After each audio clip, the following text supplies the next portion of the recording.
Good afternoon, folks. Scott here at Wattsway Farms, and happy Mother's Day, especially to my wife and the mother of my 5 children, as well as my mom, who I am very blessed and fortunate to have called my mom and raised me, and knowing all of the gray hairs that I added to her head, being the challenge that I was, let's just say, growing up. Today's video, I want to do a quick little video on, we're about to move the cows, the main herd, from one side of the farm, or actually just from the left pasture to the right pasture. And I did a video, I don't know, a week or so ago, where I showed the lane from where they were the previous 24 hours to the next when I just moved them, and I had a bit of comments back that it looked like I was overgrazing my area. You know what? And I don't know, to be honest with you. I don't think that I was. I mean, I know I've heard the adage where, I forget the different percentages, a third of it's supposed to be trampled, and a third of it's supposed to be eaten, and a third of it's supposed to be untouched, and whatnot. And I don't know, but let me show you what I've got. So this hillside is where the cows or the main herd's about to go. And just for reference, this, at the top of this hill by the RV, which you can almost see sticking up there, is where I had the calves, the 3 heifer calves and then the little cow-calf pair. I moved them there off of hay on March 27th. And then just a little bit forward where this hill starts to come down is on April the 4th is when I combined the herds, and they spent several days here. That's when I thought that I had a cow in my main herd, or a heifer in my main herd. It looked like it was in heat, and I just didn't want to be further to be bred right now. So I pulled my bull and a friend off and put them in the pen, and they made it.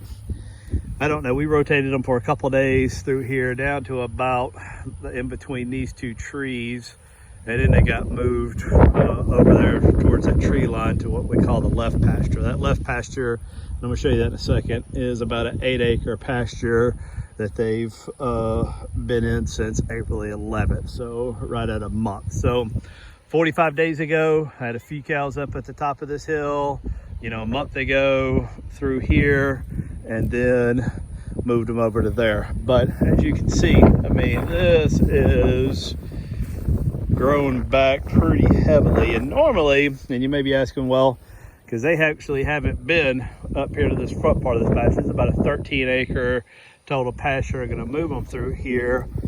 And some of you may be asking, well, why are you putting them back here already if they haven't been up there? And that's a great question. Last summer, and the reason is last summer, this side of this hill was just overgrown with Johnson grass, and you can see some of it starting to come back up, which cows find highly palatable. It's a great forage, but honestly, it's a bit of a stressful forage for me, and that once you get to winter time, if it gets stressed, which, from a drought or from a frost, which we don't really have much drought conditions down here in Alabama. It's one of the rainiest spots in the US. It turns toxic for several days, and I don't need that stress in my life. So anyway, everything I read online is the best way to control Johnson grass is just to let your cows eat it, and that it doesn't do very well to grazing. So we're going to put them on there, and as you see, I still got, actually I'm surprised, but all of this, it's almost waist high. I really thought I was going to come in with the brush hog and knock the tops off. I've just been too busy. But this is that wild rye, is what the folks call it, and being mid-May almost now, early May the 9th, I'm actually surprised that it's still around. But we've had a lot of cool spells at night, and I think that's what's leading to it. So there's still a pretty good bit of clover. And this clover, it's, put my hand down the ground, it's elbow high, so it's still 10-12 inches. So again, it's 45 days ago, in this area they were in, and I just don't think it looks like it's been overgrazed at all. And let me show you the other pasture. So here's the section of this front, we call this pasture front left, where they were on April the 11th. And then they did get daily moves about 30 to 50 feet every day till they got up to there. And as you can see, I mean, we've still got a lot of that ryegrass still coming in. We got clover coming back, and I am starting to see some of my bahia, which is what this field is supposed to be, coming back in. I mean, honestly, from looking at this, hadn't even been 30 days, but it looks like it's recovering nicely. Now, I'm not going to put the cows back here yet, but this just does not look like a pasture, in my opinion, that's been overgrazed. I mean, y'all tell me what you think. I mean, I do think everybody that raises cattle in the beef business, we're really not in the beef business. We're in the grass business. We're turning grass into beef, and beef either into cash or food for our friends and family and ourselves. I'm hoping to maybe do both. Now, you really can't tell, but if you remember from other videos, the way we did it was we would, on Sundays, move the water and then give them a new 50-foot stretch, and then, or 50 foot by 600 foot padding, roughly, sometimes 30, sometimes 50, you know, just depending on how the grass consumption was going. And right here, that you can't tell, is the line. I can see it where we reset that line. So what we do is on Sunday, move the water, give them 50 feet, and then the next day we'd give them another 50 and another 50, but we'd never move the back line. So then on Sundays, we would move the back line again. And as you can see, this area, definitely not ready for cows yet, but again, seems to be recovering pretty nicely. I see what looks like, I think, my bahia starting to come in. This mouse barley or wall barley or whatever it's called, which is a cool season grass, is starting to brown up and die, which is okay with me. Again, it's all gone to seed, so I guess we'll see it again next year. And I think like here's where you see my bahia starting to come in with some more of that rye mixed in with it. And then here was the most recent area. This is the spot where actually I shot the video where I said, look at where it was before and look where it was after. So basically, in a week's time, this is about the exact spot where I said, look at it, and everybody, the comments were talking about how this on the right was the overgrazed. Now, I have since then, we did a couple lanes into here, and then actually at the top, we ran at the top by the road, we ran a lane to kind of hold them. So they had a 1 day, 2 day, and then because of my work travel schedule, I don't have cubes, so they're upset. Because of my work travel schedule, I opened it up and gave them basically from here to about, I don't know if you can see, there's an old roof little thing right there from a shed or something, used to be right there, to about right there. And then 2 days ago, we opened up and gave them the rest of it. Now, that is not with my daily rotation movement like we strive for, but you know, life happens. Do my job, thanks to the COVID restrictions starting to relax, I am starting to travel a little bit more. So, and though my wife, I think, honestly could handle the daily moves, I just, you know, between taking care of the kids and everything else, I just don't want to burn her with that as well. So they get a little bit bigger pasture, and that's actually what we're going to do now. We're going to move them back over there between, on the other side of those two trees is where I was just standing. And honestly, that's going to be probably a 1 week pasture, maybe a 2 week pasture. We'll watch it. again, it's not daily moves, but we're still rotate them. And hopefully, you know, I've got about a month worth of traveling, and I'll be home on the weekends, but that'll hopefully, then I can move them on the weekends.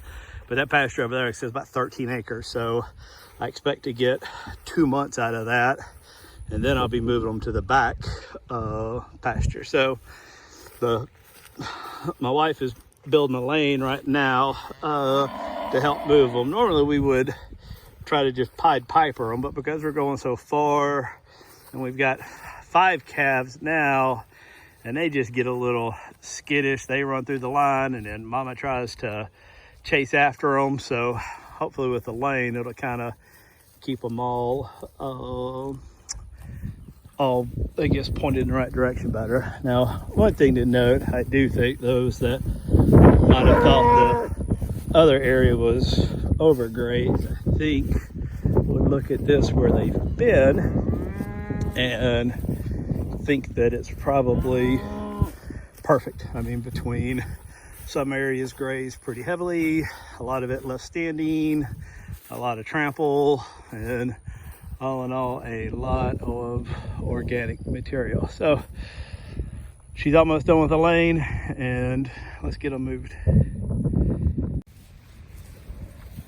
All right, and they're off. Here in the rear is 802 Ava cow, the one that has shocked us that she ain't dropped a calf yet. She started bagging up, heck, back when they were still on hay, so mid-March. She started bagging up. Here's another one that we think will be dropping pretty soon. So we have 5 calves. We had 8 that the vet confirmed pregnant back in November. We had 4 that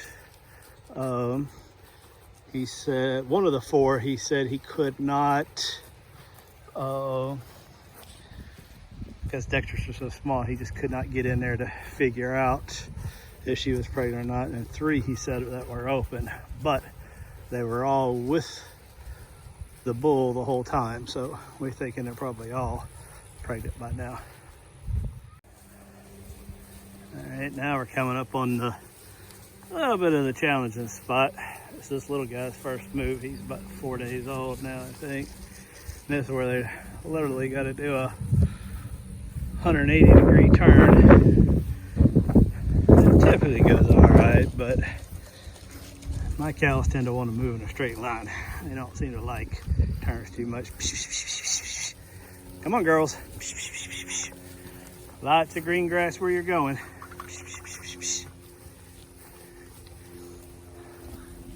You want to stop and take bites.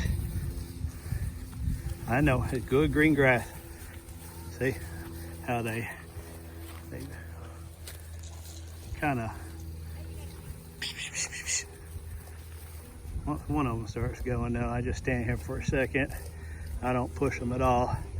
You see, once one starts going, and they all realize it, and that's the key. Is just don't push them. This way. Go that way. Once they figure it out, they'll go. Come on, take that little calf with you. Ruby Robin, come get your calf. Come on, Ava cow. There you go. There you are, got it. Just make the turn. See, good. And then now they're running to catch up. That's as easy as that. All right, here they are. Moved. Now all I gotta do is move the water and mineral. You can hear my bull in the background. He sees them. Now they're closer to him, but still so far away. Got about another, what is this, May, June, about another month and a half before we reunite the entire herd again. So thanks for tuning in. If you really think I was overgrazing still based off of what I've seen today, I'd love to discuss it in the comments. So leave me some comments, like and subscribe, all that good stuff. Hope to see you back here soon. Bye.